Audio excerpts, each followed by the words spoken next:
We had an opportunity today to discuss not just the rate of technology change, but the relentless pace at which organizations are being forced to accommodate those technology changes.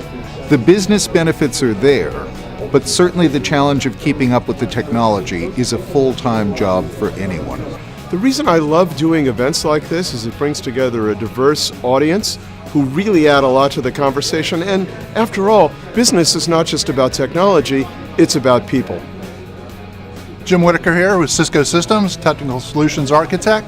Happy to be at the CDW event talking about mobility and how it's changing the way we do work and build our networks and bring the Internet of Things together. This is a conversation, an extended conversation that's going to be taking place over the course of the next couple of hours, involving very, very interesting people in the form of our presenters.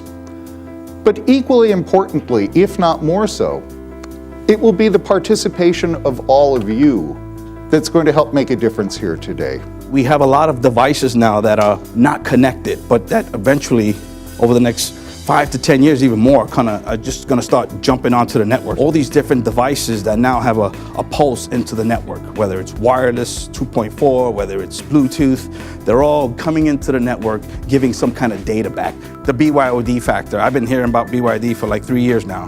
So it's deeply embedded, and quite frankly, BYOD is still the trailblazer. Today, especially as we deploy networks more geared toward 5 gigahertz and better capacity, and more commonly able to achieve this 5-meter accuracy with just wireless RSSI. This shift toward 11AC really now forces the vendors, and I think they're all on board, to provide that dual band, 2.4 and 5 gigahertz, and now an emphasis to have that 5 gigahertz with 11AC compliance, because they all want to have Wi-Fi Alliance certification and tout that I have 11AC. Whether they have 1, 2, or 4 stream capability, right, is somewhat irrelevant.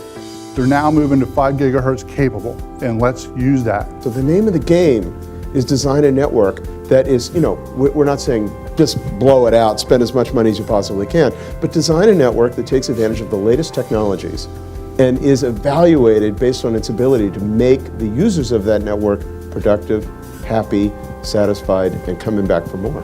How are they justifying the investment? It's something that you're always going to be massaging, constantly monitoring. It's technology, but staying on top of it requires keeping abreast of the changes in the market and the environment, the latest and greatest in technology. The real green here is 11AC costs you no more than an 11ABG or an 11N access point, right? So why not do it, right? It's a zero loss, but it's a multiplier gain in technology out there.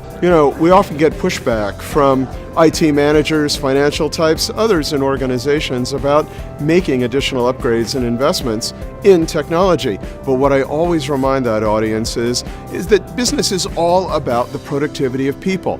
Networks actually are cheap. People are expensive, so let's do what we can to make them productive and get a good return on that investment first.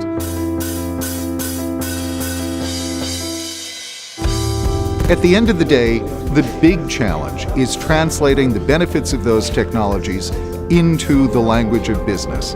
The business benefits are manifest, they need to be accepted, and CIOs have the responsibility to do the educating of their counterparts on the business side.